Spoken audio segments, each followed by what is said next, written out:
Girl, I care about you. I'm there for you. So why don't you care for me like I care about you? Dumalang Buma 7 this week. We are in the Audi Q2 35 TFSI and we are going to have a conversation.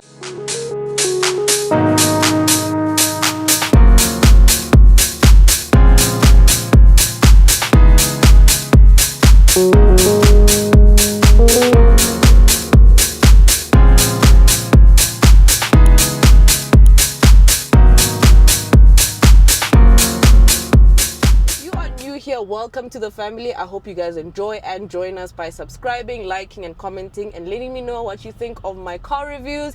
And if you are still an upstanding member of the Maseva Society, thank you so much for watching. Don't forget to like, comment and subscribe. Also, don't forget to watch those ads so a girl can make some monies. Arage Gucci. You know, So yeah, let's get into the Audi Q2. Let's get started with the exterior. And on the exterior, the first thing that's very striking to me is this dark grey color that this car is finished in. It's a very nice glossy kind of color, giving it a very stealthy kind of look. You know, I love darker colored cars. I really think they look cool. They look a bit more premium, you know, and they look a bit more serious. Up front, you have this large grille with the Audi badging, the 4 rings slotted over there. You have matrix LEDs, which nice. When I saw on the spec sheet, are actually standard with this vehicle, so that's actually quite a nice touch. You know, it sits on 18-inch wheels, and it's an Audi Q2, man. I mean, on the rear, you also do have an electric tailgate. You have these small rear lights, which I think it gives it a very urban look. So overall, this car has a very crossover, a very urban look to it. And I think it's actually a very nice looking car. It's actually a very pretty car, in my opinion. So on the exterior, there's not much to really delve into. The one thing that I'm not too happy about is the grey accent or the grey contrast, like the scuff plate and the fact that they like all grey, and it makes it look a bit I don't know, it makes it look a bit weird. But overall, I think the car looks very, very pretty. This color is actually one of the, like, it's the parting piece for me. Oh, this aircon, darling.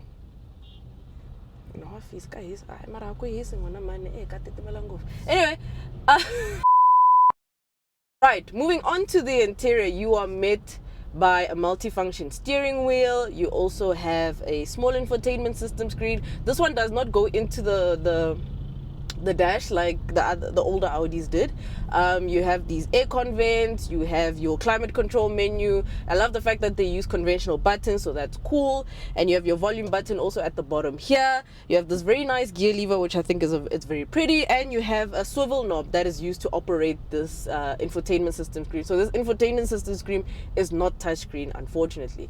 I love the fact that you have this intelligent display. Your digital cluster in front of you is not analog, it's digitized, and I think it looks really pretty, and I think it's legible, and the graphics are also quite great.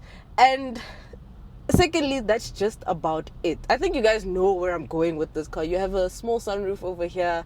You have your seats are manually adjustable in this car, and yeah, so there's no push to start or anything like that. You just slot in the key and then like, yeah, that's what you do in here. You do have, then you get your side mirrors, which are at least electrically adjustable. There's no aftermarket sound system in this car. You're using a standard Audi sound system. You know, I do find you do have USB ports in the back. So yeah, on the interior, there's not much to get into. It's a very simple, very basic interior, and to be quite honest, it is an interior that is not necessarily new. I think this interior, we've experienced it in Audis as old as 2015 or even before. So it's not something that's very wow, amazing. Like, we know this interior, guys. Like, we know this interior. And let's get into the drive. What is powering the Audi Q2 35 TFSI? The Audi Q2 35 TFSI is powered by a 1.4 liter turbo petrol engine that produces 110 kilowatts and 250 newton meters of torque, which is a very nice engine. This is the engine you also find in the 1.4 liter T-Roc. So this car and the T-Roc use the same platform. So this is the MQB A1 platform. I think the A0 is your Polo platforms, which are a bit different. So this one is the same platform as a T-Roc. So they are siblings. And to be honest, this car drives beautifully. Very punchy engine. You put your foot down, acceleration is prompt.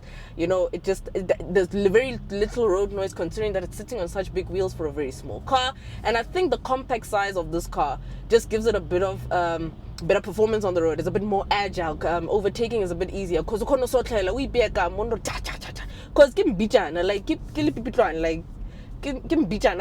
it's a very tiny little car, you know, a very tiny little SUV. I mean, I feel so small. And remember, I was testing a Volvo. So jumping from a Volvo to this is a bit like, I feel cocooned. I mean, I'm around trucks. This is an H100 and Prados and Fortuners and Swifts, man. God, I feel like I'm in a little baby kind of car. It's a very small little car. But in terms of the way it drives quite nicely. And I think this engine is something that I've experienced a lot over my career. So this 1.4 liter from VW Audi is actually something that's very, very nice. Like, it's a proper engine, so I can't fault much about it. My fuel consumption, I've been doing 6.9 liters per 100 Ks. I quickly need to go fill up. But for petrol, you know, with petrol engine, I give it a bit more grace. I'm very heavy footed, so my consumption is going to be quite high. Maybe you'll yield better figures. But me, guys, I just put my foot down and I run. But in terms of a drive, I'm very much impressed with the drive. And look, man, there's very little to fault there. Even the gear change is quite prompt and quite smooth. Very little turbo lag. So that's what I like about it. So I'm very, very happy with the drivetrain. Let's get into the verdict. And before we continue, I just wanted to say that we're actually doing 6.2 liters per 100K and not 6.9. So I just wanted to correct myself. Now, this Audi is not a car that's new to the market. This is not a new introduction. This is not a car that it's the first time you're seeing it. Like your JQs, your Ramodas, maybe like what? You know, an X1, you know, or Franks. It's a car that you guys know and have seen on the roads for years and years and years. I'm sure it's almost 10 years old, this car. And I wanted to mention or point out the things that I picked up and that really broke my heart. It really, really broke my heart. Number one, the fact that this infotainment system screen is not touchscreen. This swivel knob is a bit of a primitive thing. If this swivel knob was working in conjunction with the screen being touchscreen, I would have been happier. So you use the swivel knob at the bottom to check the functions, whatever, to maneuver through the icons, but you can still stretch your finger and press on the screen. That would have been great. Number one. Number two, this little sunroof flap is a very thin cloth. It's a very, very, very thin cloth, and it really hurts my, like, guys, okay, cool. Number three, the fact that there's no reverse camera. When you reverse, it just turns on a parking aid thing. So it says, doot, doot, doot, doot, doot, doot, and I'm like, you know, when you think of cars that are newer into the market, cars that are significantly cheaper, they do have reverse cameras. I don't know which number I'm on now. Number four, electrically adjustable seats are not in this car. You are manually jacking up the thing. No. Number five, there's no blind spot monitors. Number six, when you lock the car, the side mirrors don't fold at the very least. Number seven, this key. Vroom is very medieval. It's very grown. It's very dated. A lot of cars now have keyless entry. Guys, so there's a lot this car is missing. There's a lot this car is lacking. In the front, you still have the normal older USB. Most cars have both, the normal USB and USB-C. All right. So, yeah. And the reason I point this out is because this car, as tested, as we are sitting in this Audi Q2, this car costs 744,000 Rand. 700 block for a car that lacks so many things. I am not even disappointed. I'm heartbroken because I'm trying to articulate myself properly, okay? So I did some research, right? The reason why this car kind of lacks so much is the fact that this car is going to be discontinued in the near future, right? However, when I spoke to Audi South Africa, they did say that this car is going to get some technical updates in Q4 of this year, which is great. So I think for them to put all the niceties and the things like that in this car, the bigger screens, or make it a bit more fancier, probably for them was, maybe it's going to be a waste of money because this car is being phased out. But in the same breath, I think with this car being phased out of the market, it could have been a beautiful way, a beautiful send-off for this car to be fully equipped. So let's just hope that the one that's coming in Q4 is much better than this. Unfortunately, I am let down by the car's lack of creature comforts. I think even if at this price point, the few things that they could have added, at least the reverse camera, blind spot monitor, and maybe a nice little aftermarket sound system. Even if you add a young Bose or Sony, but or like just even if it's an entry-level Bang & Olufsen, just something to make this car more appealing and to justify the price. Now let's get into which cars this car rivals. It rivals cars like the BMW X1, you have the Mercedes-Benz GLA, and we can add the new Mini Cooper Countryman, right? So there's quite a lot of cars. Those ones though are probably like in the 800Ks already.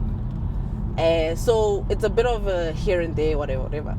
A lot of you guys can argue that with 744 or 750,000 rand, you can get anything from the Chinese cars. And I'm like, that's true. You can get a Haval 86 HEV, Ubaga change. Cherry Tiggo 7 Pro Max, Ubaga change. Cherry Tiggo 8 Pro Max, Ubaga change.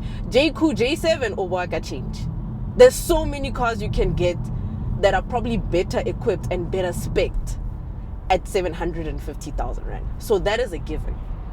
However, for me personally, with the sake of this review, I would say, and I would highly say, go look at a T-Roc.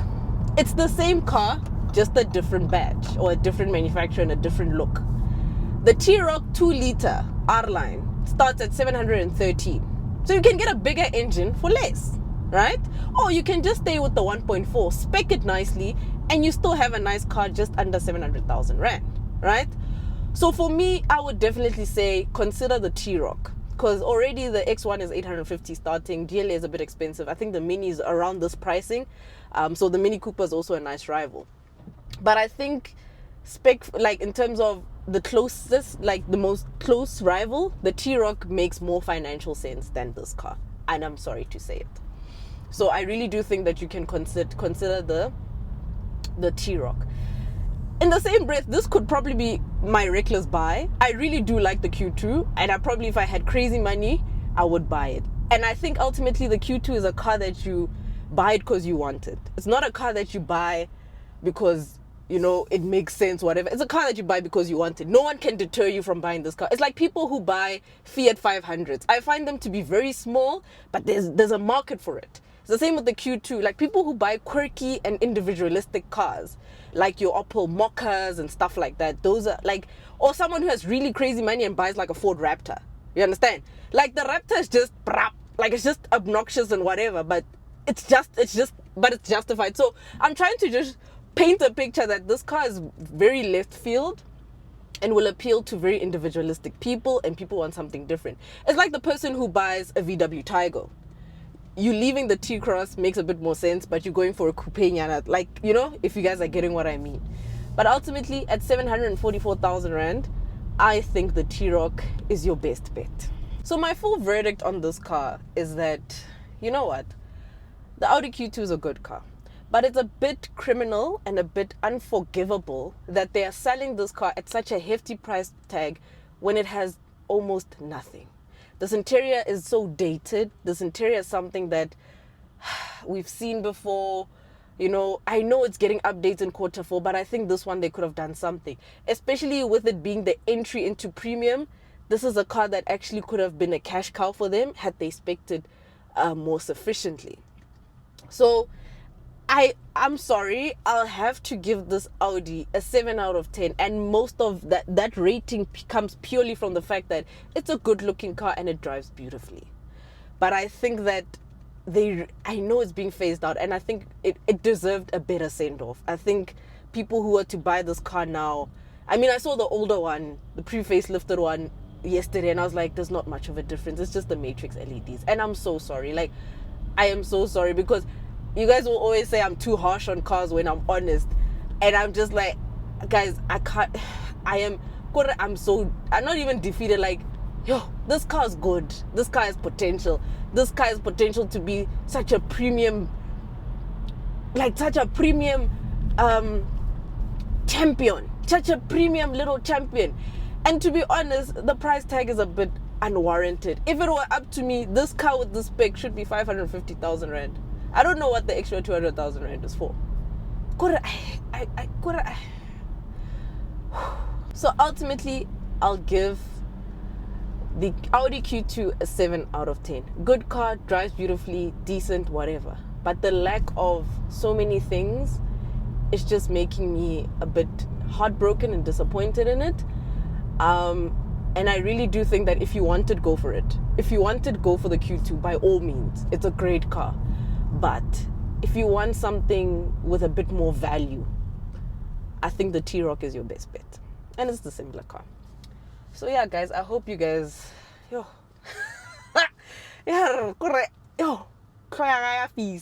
And that is it from me, Buma Server. Don't forget to like, comment, and subscribe, and I'll see you in the next one. Let me know what you guys think of the Audi Q2. Is this a car you would consider? Ultimately, for me, it's just the things I've mentioned, and it's going to be a very hard sell, to be honest. It's a hard sell, but surely there is a market for it. If I had the money, I'd probably scrape for a better spec of this thing, because it's a very nice car. But yo, guys, it's hard to sell this car. Like, it's going to be a hard sell for them. So hopefully with the improvements that they do, that this car will be a lot better and it will be given a better send-off. So yeah, guys, don't forget to like, comment, and subscribe. Don't forget to watch those ads. I'll see you in the next one. Do comment down below what you guys think of the Audi Q2. And yeah, bye-bye. I need to eat. I need to do some errands. I need to go do my hair. I am just a girl. I am just a girl.